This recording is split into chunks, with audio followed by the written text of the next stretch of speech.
Hello, আমি রিয়া। আহ্লাদের সাথে আমার আরেকটি ব্লগে আপনাদের সকলকে ওয়েলকাম জানাই। দিনটা ছিল 9ই আগস্ট, মানে আমার মশাইয়ের জন্মদিন। বাড়িতে কেক কেটে নিয়ে আমরা ঠিক করেছিলাম রেস্টুরেন্টে খাওয়া দাওয়া করব। রেস্টুরেন্টটা আমাদের বাড়ি থেকে খুব একটা দূরে নয়, দেখতে দেখতে চলেও এলাম। রেস্টুরেন্টের ভেতরটা বেশ সুন্দর তো। ছোট জায়গার মধ্যে কি সুন্দর করে সাজিয়েছে দেখুন। রেস্টুরেন্টের সিলেকশনটা যদিও আমিই করেছি। বার্থডে বয়ের অনেক বন্ধুই আসার কথা ছিল, তবে কাজের চাপে কেউই আসতে পারলো না, তবে একজন এসেছে।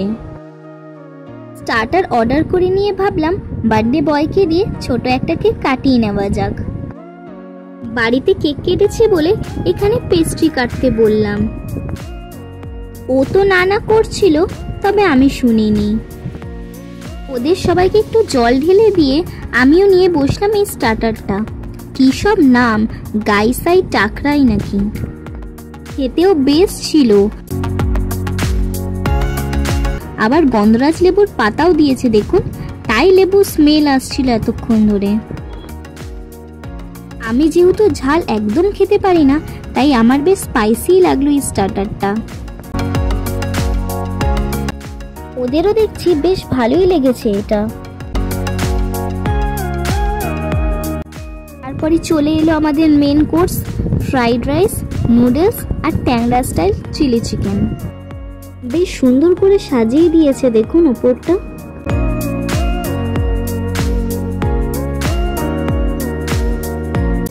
আমি আমার জন্য নুডলস অর্ডার করেছিলাম। বেশ অনেকদিন পরেই নুডলস খাচ্ছি আজকে। আর ওরা নিয়ে নিয়েছিল ফ্রাইড রাইস। রেস্টুরেন্টের স্টাফদের ব্যবহার যেরকম ভালো, সেরকমই খুব সুন্দর করে সার্ভও করে দিচ্ছিলেন।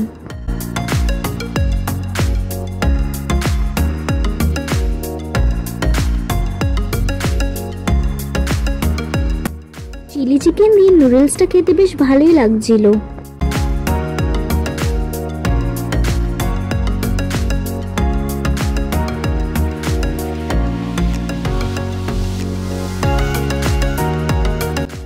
খেতে খেতে হঠাৎই চোখ পড়লো সামনে রাখা এই সসের প্লেটটার দিকে।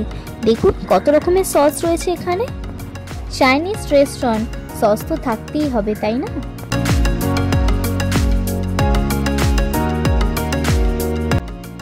চলুন এবার আমিও তাড়াতাড়ি আমার খাবারটা শেষ করে নিই। ডিনারে এসেছে যেহেতু, রাতটাও বেশ হয়ে গেছে। রাস্তাঘাট সব ফাঁকা হয়ে এসেছে। এরপর দেখবো বাস অটো কিছুই পাচ্ছি না।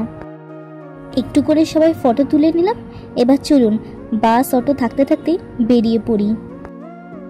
বার্থডে বলতে বলতেই শেষ, আবার আরেকটা বছরের অপেক্ষা।